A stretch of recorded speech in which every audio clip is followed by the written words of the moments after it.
All right, as we get started with the presentation, if you've not attended one of these before, we normally just have a presentation and then if you need to ask questions, you can put them in the chat as we're going through, and then our moderator will facilitate the questions.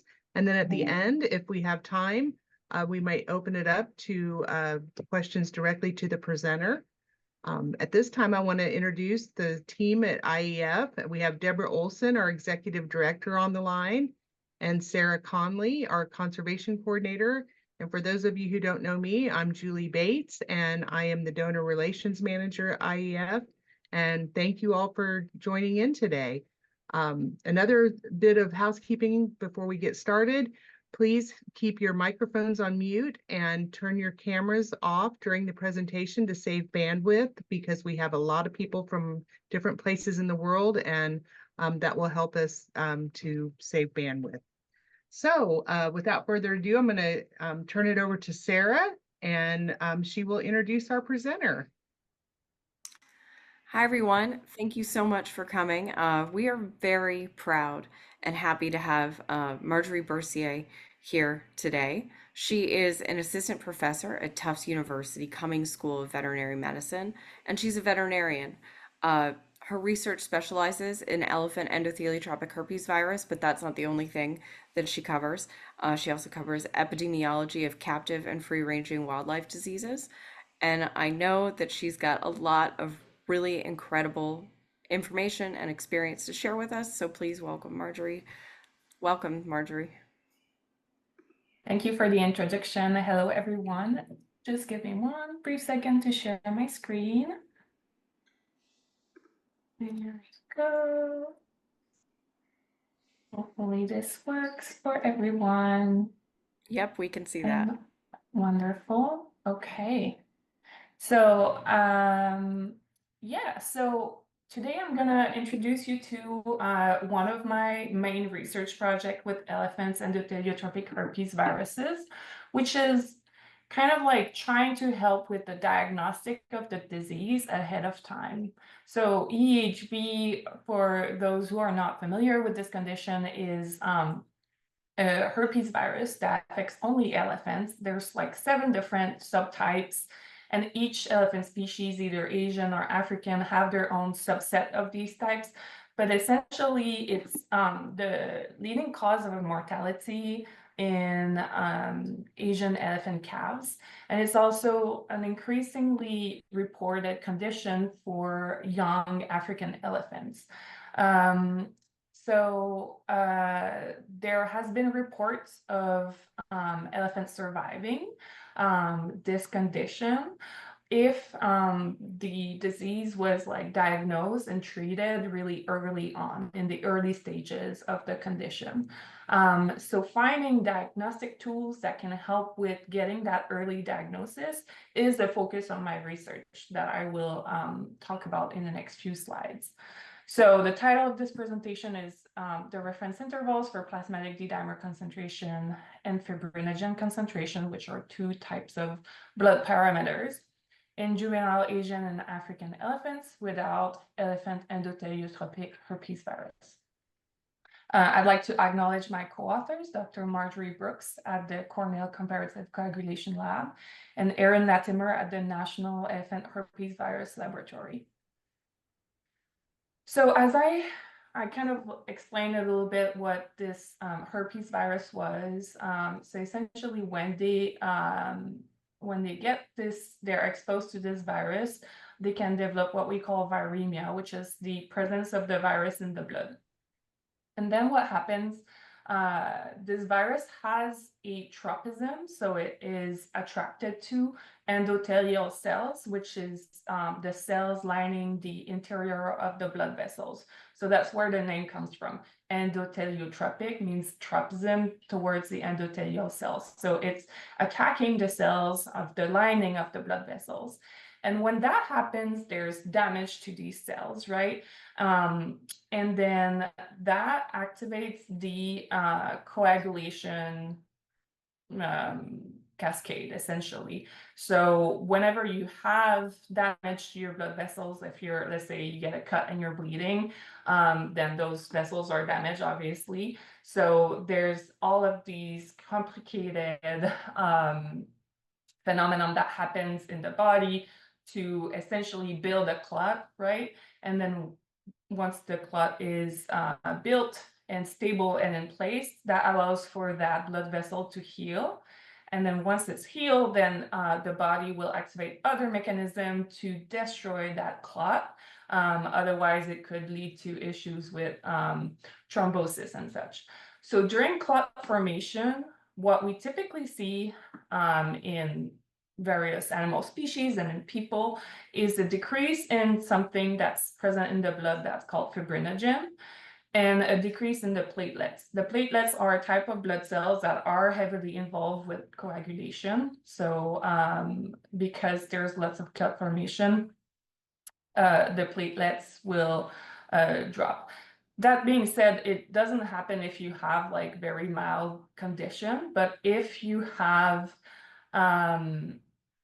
a condition that causes extensive problem with your blood vessels and extensive activation of the clot formation, that's when you're going to start seeing a decrease in the fibrinogen and a decrease in the platelets. And so we know that with EEHV, when they have hemorrhagic disease, which is kind of like the name of the condition, when they get really, really sick from it, there is signs of massive endothelial damage. And so kind of like my research question was like, what happens with the fibrinogen and with the platelets? And then another thing that happens, remember when I talked about clot destruction? So once the endothelial lining has been healed, the body will start destroying these clots. So that happens naturally. But again, if you have lots of clots kind of like all over the place, and the body starts to destroy them, you'll have an increase of what we call D-dimers. And D-dimers are kind of like a product that happens when the clot is destroyed. So usually you shouldn't have a lot of D-dimer in circulation in your blood, right? Because you don't have a whole lot of clot destruction. But after EEHV-HD, I was wondering if, because the damage to the endothelium is so massive, I wondered if we would see an increase in the D-dimers. And using these tests, early in the disease process, could potentially help us get a diagnosis of the condition before they are clinically ill from the disease. So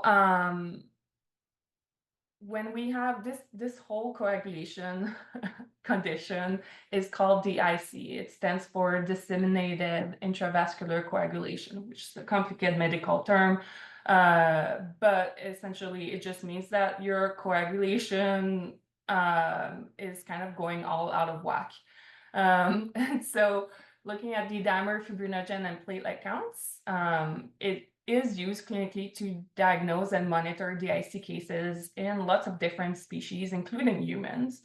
So our research project wanted to evaluate D-dimer concentration, fibrinogen concentration, and platelet counts in juvenile Asian and African elephants with and without EEHV. Now, this presentation is going to focus on the elephants that did not have EEHV. And so I'm going to talk about the process of getting a reference range for each of these analytes, and then looking at the effect of the species, age, and sex on all of these analytes. So there we go. So from 2021 to 2023, the American and Canadian population of Asian elephants aged between 1 and 15 years old, which is typically when they are affected by this condition, included about 30 individuals. And then zoo veterinarians and elephant managers from holding institutions were contacted to enroll their healthy elephant calves in this project. Out of the 30 elephants qualified for enrollment, 7 were housed in Canada, and due to permit logistics and other factors, they could not be enrolled in the study. And then 3 elephants came from institutions who did not respond to recruitment efforts. So the remainder 20 Asian elephants were enrolled in this project and provided us samples.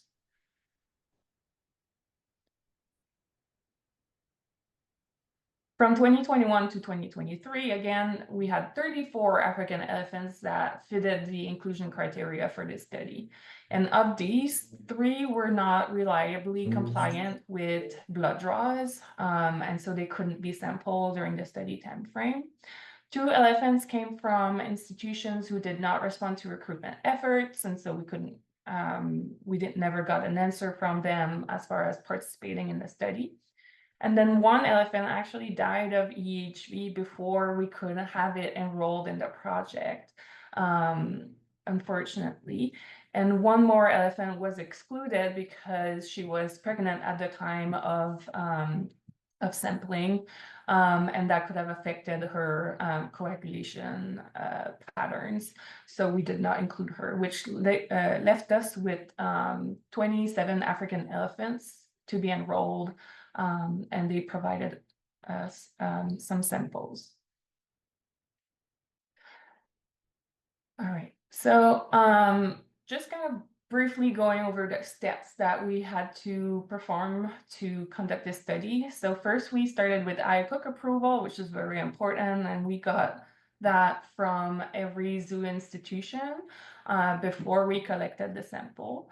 And then blood was collected via 1 or 2 methods, but essentially there's a special tube they need to use for that to avoid early coagulation. So that was performed by the zoo veterinarian or the elephant staff in each of these institutions.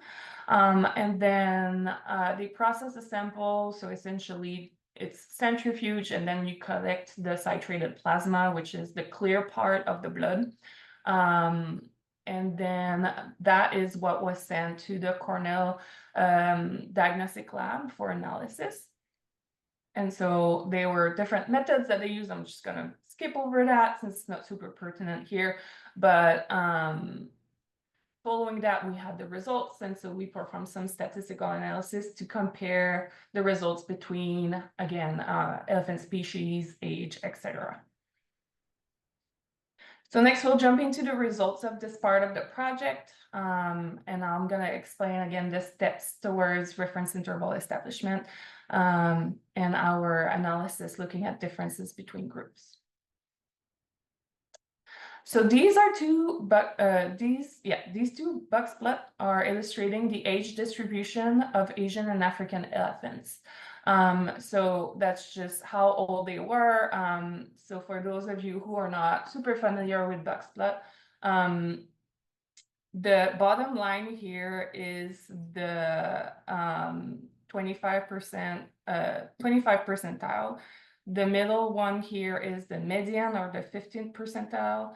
And then the top line here is the 75th percentile. So essentially what this means is that most of the elephants were above 10 years of age as far as the African elephant goes. And then for Asian elephants, the distribution was a bit more wide, with most of them being between 5 and 14 years of age. So same idea here, but for D-dimers this time. Remember when I said initially, technically you shouldn't have a whole lot of D-dimers in circulation in your blood because you shouldn't have some catastrophic coagulation event happening. And so that's why we can see here that the bottom line for the 25th percentile and the 50th percentile are like very low, very close to 0. So that's kind of what we expected. They have different distribution between the 2 groups. We have here 1 little dot that's kind of like standing alone. So this was a potential outlier, and I'm going to talk about how that was managed later. Okay, this is the fibrinogen data. So same thing, you can see that there is a pretty marked difference between the two groups, with Asian elephants having like higher fibrinogen values than African elephants, and the range is much or appears to be a little bit smaller here. Again, we had another potential outlier in the African elephant group with a very low fibrinogen. All right, so this table here, it kind of describes the descriptive statistics that we did and their respective p-values. P-values are essentially kind of like a cutoff to say if the result is significant or not. And I highlighted the one with where the p-value was determined to be significant. So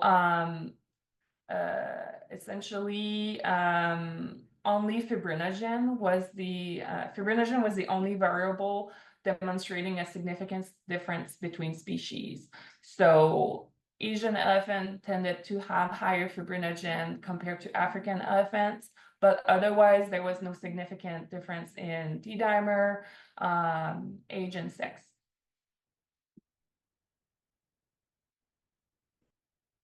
For each species, we wanted to see if age, D-dimer, and fibrinogen concentration would vary by sex. So we did some statistics there, and we found that there was no significant difference in age, D-dimer, and fibrinogen concentration between male and female Asian elephants. The same was true for age and D-dimer in African elephants, but not for fibrinogen. So we found that fibrinogen was significantly higher in male African elephants compared to female African elephants. Similarly, we wanted to know if age affected the concentration of D-dimer and fibrinogen for each species.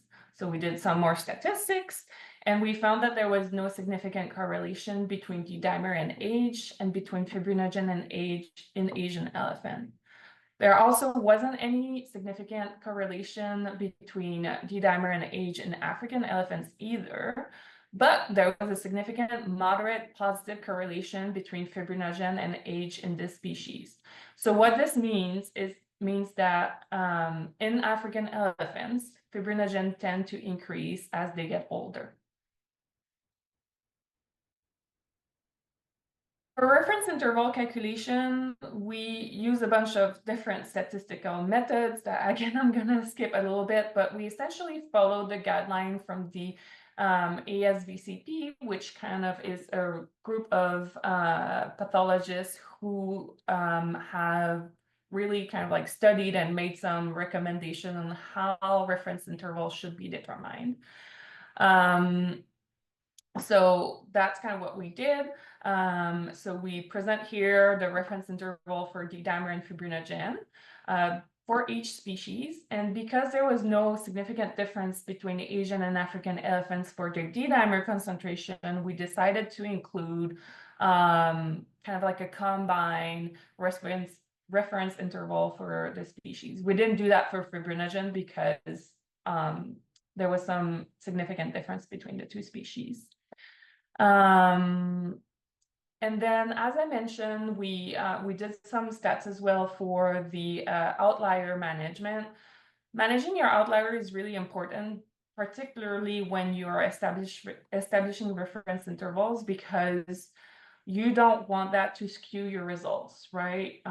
So for example, we had a really low fibrinogen in that one African elephant, and that could drag all of the reference interval lower than it would normally be for like the general population of elephants. And so there's a bunch of steps that were kind of like performed to see if we should keep the outlier as part of the data set or not. And we decided to keep them both.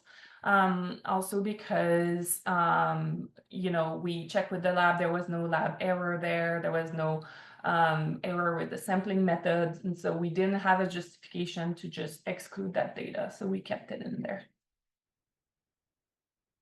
All right, so that sums up kind of at least a brief introduction to my research. So in summary, we found that fibrinogen is significantly higher in Asian elephants compared to African elephants.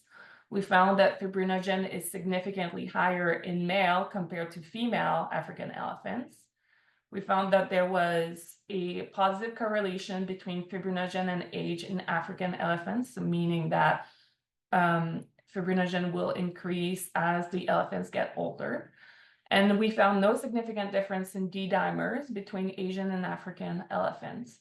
And so what this data is going to be used for moving forward is trying to establish some scoring system for DIC, so the coagulation issues in elephants that have EEHV, and try to use that for diagnosis and also for monitoring during the treatment period.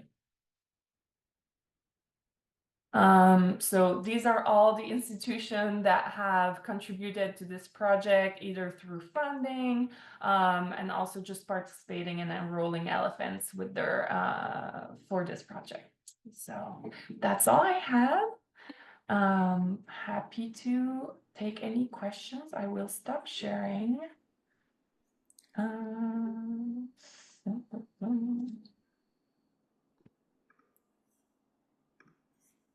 Wonderful. Thank you. That was very informative, and I'm sure everyone's like, "Whoa, what do I take with that?" So why don't we kind of walk it back and start at the beginning? How did you even get involved in researching EHV and elephants in general? Yeah, that's an excellent question. So I've always had an interest in epidemiology and like just doing some basic research there. And being a zoo veterinarian and being in the zoo industry, sometimes it's hard to have access to this kind of like data set.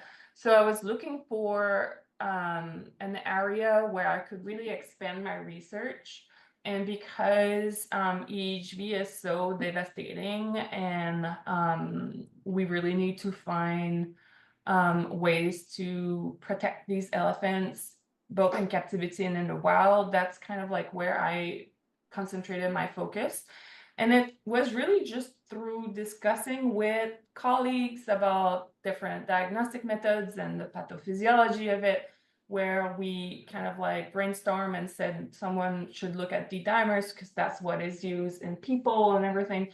So that's kind of like where it started. And then from that project, now I have a lot of like other smaller projects that have started to take shape. So I'm also looking at different ways of counting blood cells in elephants, which is super important because that can also help with diagnosing or at least monitoring this condition in elephants. And then yeah, I just finished my Master's of Public Health at Tufts University, and my big capstone project was looking at the epidemiology of EHV in the U.S. African and Asian elephant population for the past 10 years. So we don't have that epidemiologic data. We don't know how many cases of viremia or HD have been diagnosed in the US. So that was kind of like the goal of my project. So I've started with D-dimers and now it's evolving into a lot more exciting elephant research. That's wonderful, and that really that shows how research goes. The more you get into it, the more you realize all the different things that you need to look into in order to understand. And that sort of is like what you talked to us about today with the fibrinogen, right? You needed to sort of understand the baselines of those things Yes. before you could actually have a comparison with the D dimers and what you're doing. Mm-hmm. Yeah, that's exactly it. So you need to know what is normal in healthy elephants before then studying how EHV is affecting those parameters. Absolutely. That makes perfect sense. Um, Question from the chat. Do you have any preliminary data on D-dimer and fibrinogen values on an EEHV clinical case and how early this shows up? Yes. So I have some data. It's very preliminary, just because the EHV-HD, so the hemorrhagic disease from EHV, is not all that prevalent. Like there might be like 1 or 2 cases a year, even less than that sometimes. So really finding like having this event occur and then having the zoo vet collect the sample needed for my project is obviously time consuming. And because there's not that many events, it's going to take a while before I have enough data. But so far, I have really good data on 2 cases of HD, both African elephants. And it shows that early on, the D-dimers did not increase all that much. But after, I think it was like day 3 or 4, there was this sharp increase in the D-dimers, and then they stayed sky high throughout the rest of the viremic event. Whereas for fibrinogen, they didn't really change over time. And that happened for both of these cases. The second one, because they didn't sample in the early days of the condition, I'm missing some data there. But at least what I see is that also for that one, the D-dimers were excessively high. And there's been some reports too of in other institution where they had managed HD cases and run D-dimers after the fact because they had banked some samples, and they found that they had really high D-dimers as well. So the D-dimers are very promising and are likely to be included in like the next step of the research. Fibrinogen, we're still debating. We'll see, I guess, with more cases, like what happens with those. But at least we have the reference interval to go back to now that that's been done. And then the other thing I didn't mention is the platelet count, which is part of most of the scoring system that is used for like these big coagulation disorder events. I didn't mention it because it's a bit messy of a data. And the reason for that is that when you measure blood cells in your blood, typically you put it through a automated analyzer. So some machine that's gonna like skim the blood and count each type of cells that it's detecting. Well, those machines are not validated for elephant blood, and elephant blood looks kind of weird. So so what people do typically is that they will have blood on a slide and manually look at it under a microscope and start counting the cells.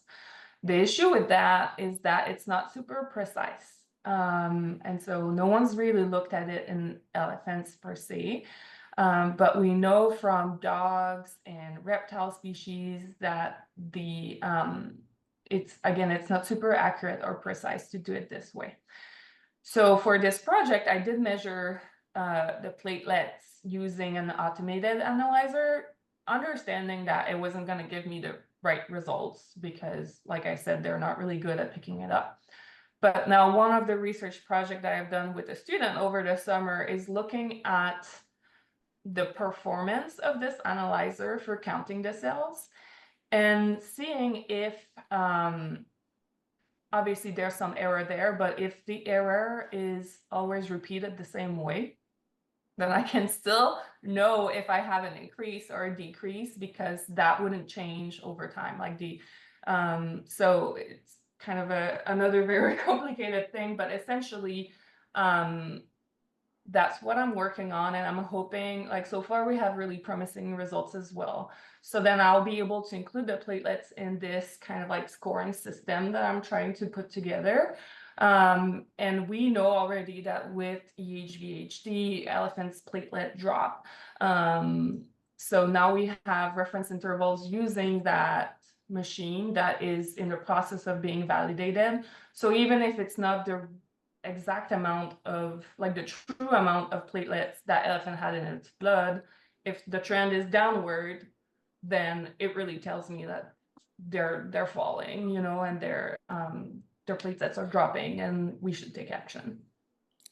That's very smart. It's just like if you have a friend who you know is consistently wrong with doing directions, you can navigate by them by doing the opposite, right? So Yeah, yeah, you can figure out how the machine is off. If it's consistently off, you can still make choices based on that. That's exactly. Yeah, for sure. If they always say left instead of right, then you know you need to go right, and that's it. exactly. Um, so you were talking about how early on in the process, the D-dimers didn't change. Like for our lay audience, how early are you talking? So we know that with EHV, the earlier the diagnosis, the better, right? And a lot of times it's way before clinical symptoms show up. So are Yeah. you talking about uh, when the viral levels start raising, the even though the elephant seems totally fine, and then it suddenly starts ticking up? Yeah, so the only case I have really good data on that it showed that the viral levels were going up, and the D-dimers were still at 0. And I think it's that starting at day 3 where it started to increase, and then day 4 it was sky high. So there was a delay between the viremia, or the start of the viremia, and the elevation of D-dimers.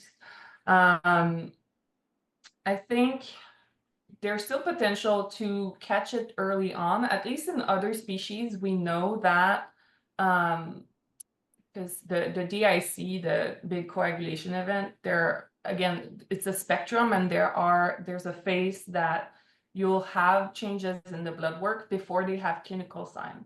So that was my hope, was to find a change before they have clinical signs, which again, I don't have enough data to kind of like approve that. But I do have data from a few elephants who were viremic, not like through the millions, but like a couple thousand on average. Um, and the dimers rose a little bit, but not all that much. The platelets were the same, the fibrinogen was the same. And turns out all of these elephants they didn't have clinical signs, they didn't have HD. They had all previously been exposed to the EHV they were viremic with. So what this potentially means is that, well, we know that if you had like EHV of one type and survive it, then you're immune for a certain amount of time. We don't know. But if they are viremic again, they shouldn't develop HD. So that kind of fitted with that. So it was either a new exposure or recrudescence of that herpes virus in their blood. But their immune system kind of like managed it, because the levels didn't go too high, but there was still some evidence of endothelial damage because those D-dimers were higher than what we would see in normal healthy elephants. But they just didn't go through full-blown HD, like their platelets stayed good, they didn't have clinical signs. So the correlation between the D-dimer and the viral level seems to be pretty close. Interesting. Okay. So you talked about working to getting these samples and things like that. So why don't we step back and talk about, can you explain to everyone what IACUC approval is, Oh, yeah. and Yes. maybe the process of your collaborations with these elephant holding institutions? Yeah. Yeah. So I work at a university, right? I'm no longer in a zoo. And even if I was in a zoo, it's not like I would have like a herd of elephants available for drawing blood and doing research. So what this kind of study is a multi-institutional study. So I essentially had a list of all the zoos that had elephants in captivity that were within the age range of what I was looking for.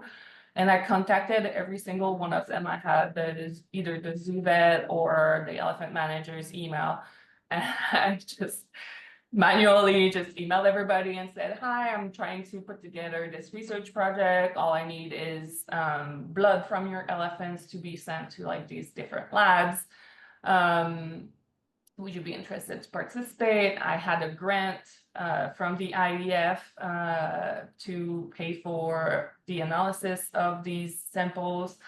And then before samples could be collected, you needed to have IACUC approval, which is for Institutional Animal Care and Use Committee.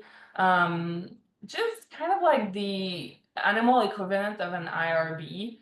It's essentially a process that we go through with animals to make sure that the research is valid, that the animals are not going to be put under undue stress or pain.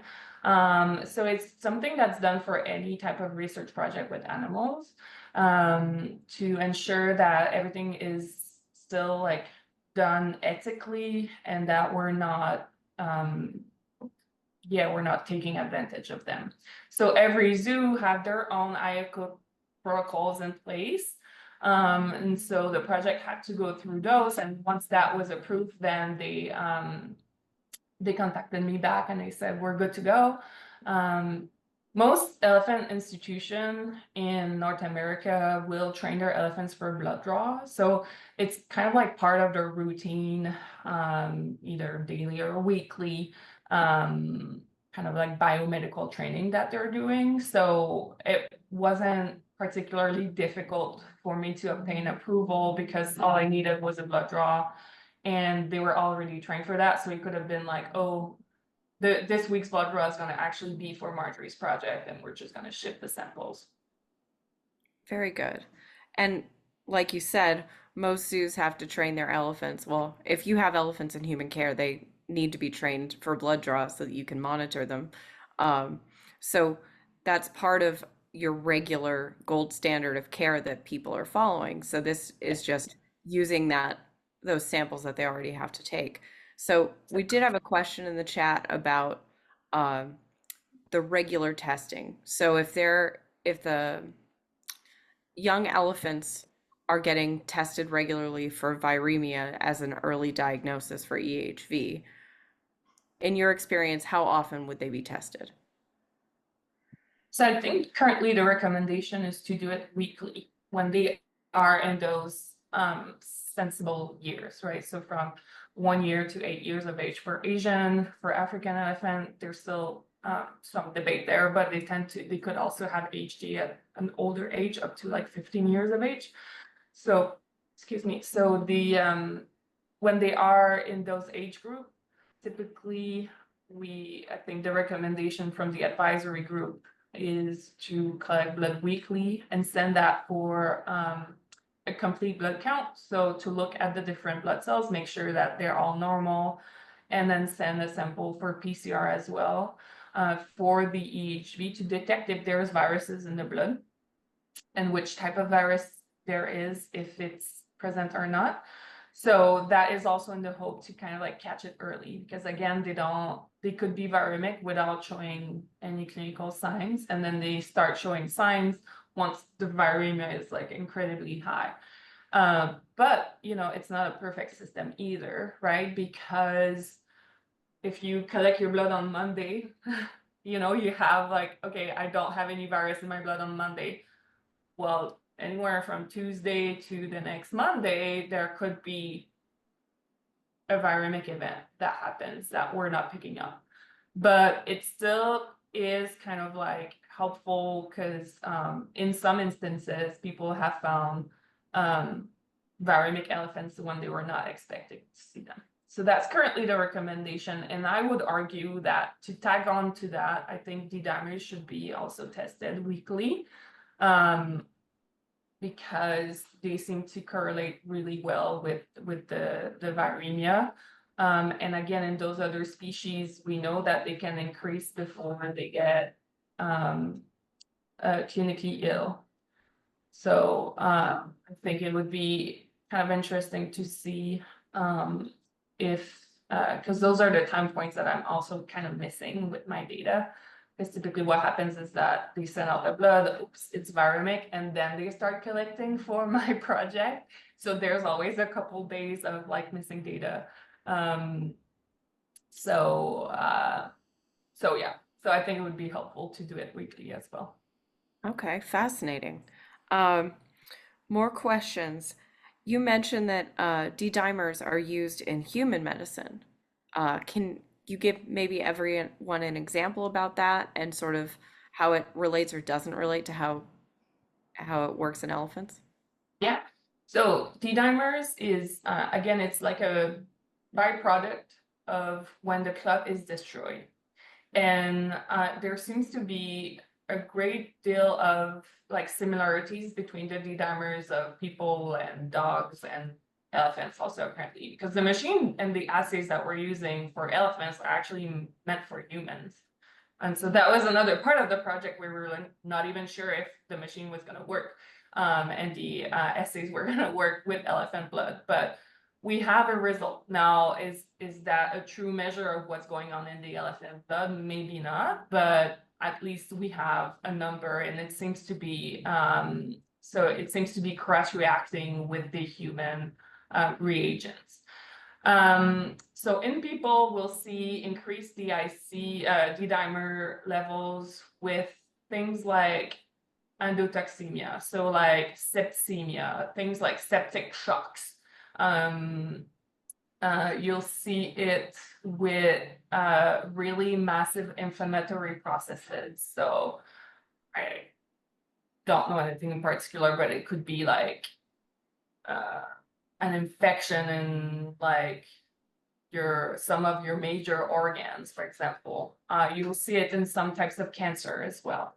So it's not super specific to any condition, but what it basically means is that when you have it in high levels in circulation in your blood, it means that you're destroying a lot of clots. It means that there's something wrong with your blood vessel lining, because you shouldn't have that much clot in your body to be destroyed. So it's kind of like a going backwards in the physiology to understand what it means. Now, the same is probably true for elephants, right? I did have a pregnant elephant early on that we decided to exclude, but her D-dimers were at like 300, which is probably just because she had a baby in her belly, and somehow that must have, like, I don't know if it's the presence of the placenta or what, but she had really high D-dimers. I'm guessing because of that.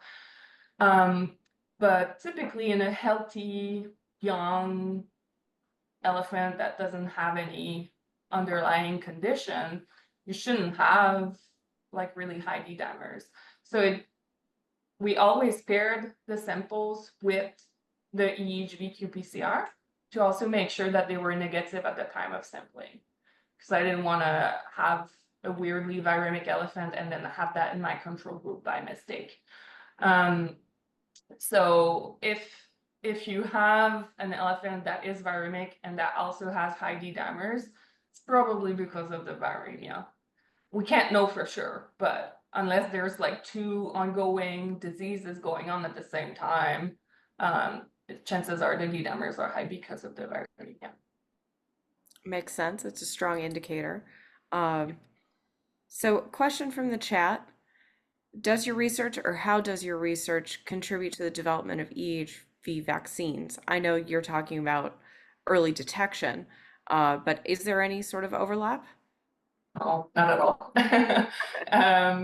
Unfortunately, I mean, it's super important. The work that's being done currently with the vaccination, I think it's giving us all some hope.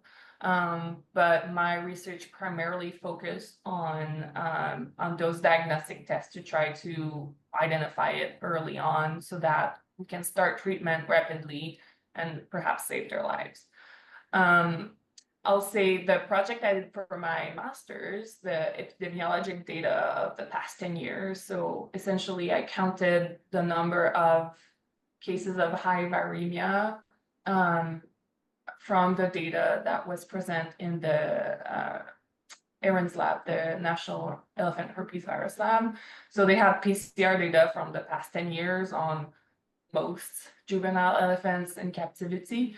So crunch that data, it was an impressive amount of data that we had to go through, but essentially I calculated the prevalence and the incidence of both just EHV viremias and HD. So that project is in the work. I don't have final results yet because we're still getting access to data from different zoos. But what that's going to be useful as far as like the vaccine goes is that we'll know exactly the prevalence and incidence of EEHV before there was a vaccine. And then once we start vaccinating the American population of elephants, we'll have an after. And we'll be able to compare the disease frequency before the vaccine and after the vaccine. And that is going to be really, really important to do, because with vaccines, you know, what I'm anticipating is going to happen is that we're going to vaccinate some elephants. We're going to measure their titers over time, and we're going to make sure that they still have titers present, so antibodies in circulation to fight the disease. But really, to know if a vaccine is effective, you need to look at the population level data, which is what I did for the past 10 years. So we'll really be able to know if the vaccine is effective on a population level by calculating those measures of disease frequency in the next 10 years and comparing that. Does that make sense? Yeah, no, that's wonderful. It's always important to, like what you were talking about, you need to know the baseline, you need to know where you're at to know what you can compare it to and what improvements you can make. Yeah, that's a good point. I guess that's what I've been focusing on, is just getting the baseline on all the things, and now moving on to the next phase of figuring out how that changes in relation to HD or vaccines. Absolutely, and that's really important. So a more specific question that we had, why would fibrinogen increase as the African elephants get older? I know you maybe don't have any research on that, but can you postulate? I honestly don't know. That's an excellent question. I'm not sure if that's something that we see in other species or in people. I had to double check. I don't have an answer for that, unfortunately. It just is what the data showed. That's okay. I also don't know why I think males had higher fibrinogen compared to females. There was some variation there too, and I'm not sure why. Huh. Well, it's good to know it, even if you don't know why.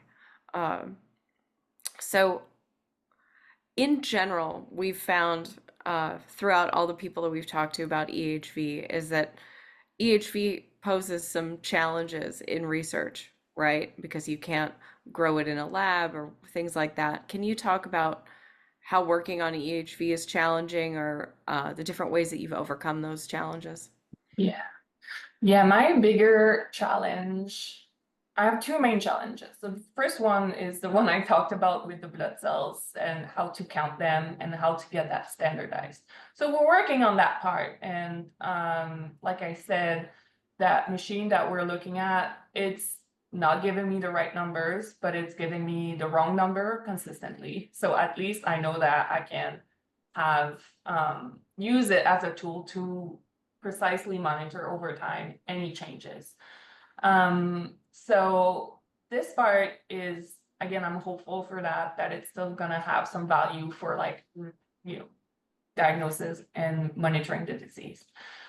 The second part, this is more tricky, is again, because the cases are so sporadic in the US population, which I guess is a good thing, because you don't want it to happen every month, right?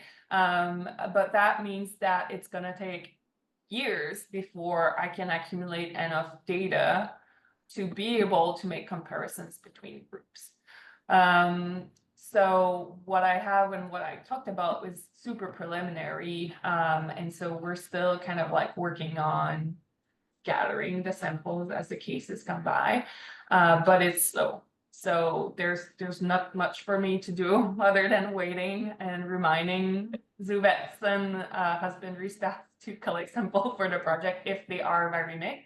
But at least now we have the reference intervals, and that manuscript is going to go for review soon. So we'll all be able to use D-dimer fibrinogen platelet counts using that specific machine moving forward. So yeah, so the, you know, like I said, I don't have a herd of elephants in my yard at Tufts, and I can't, even if I did, it's not like I would infect them with EEHV to see what happens. So it's really kind of like opportunistic sampling. And that can be really tricky. You know, data tends to be a little messier because of that, but that's kind of like the situation we have to deal with, and it is what it is. We're not gonna have like a perfectly designed randomized controlled trial going on, like, so that's why I tell to the zoo vets, I'm like, I'll take whatever sample you can spare. I will take it, but don't, if the elephants are really sick or they're not compliant and they have to run their own diagnostic tests, I'm like, don't overdo it just to collect sample for my studies. Really opportunistic. So it is what it is. That's the main challenge I'm facing, is just how kind of like sporadic the cases are and how long it's going to take for me to actually see if we should be using D-dimers and fibrinogen and platelets for monitoring. Right. Well, that makes sense. But at the same time, we're all really lucky that we have elephants in human care that you can do this important research with. So, as we wrap up, I know you've talked about some of the other research projects that sort of have spawned from this. Are there any others that you want to touch on?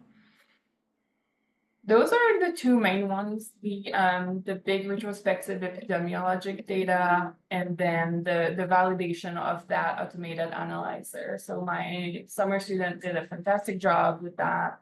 And we're also going to be working on a manuscript for that shortly, but essentially it seems to be working pretty consistently, pretty well.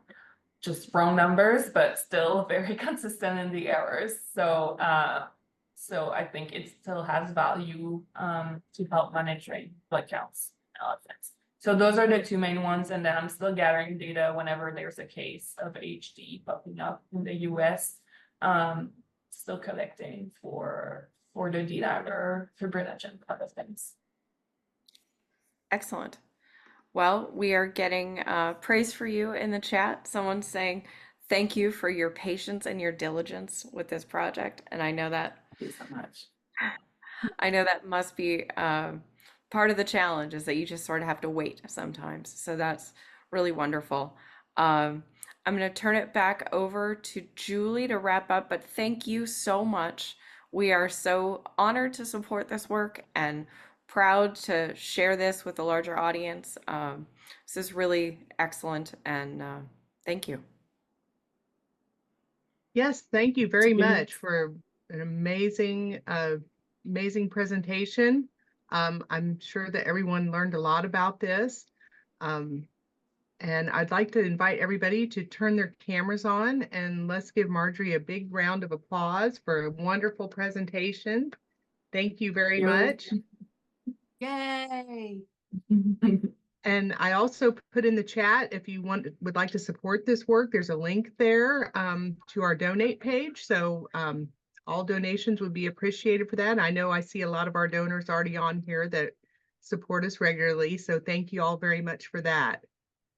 And I guess that will be it. If anybody else, Sarah or Debbie, do you have anything else to add, or Marjorie?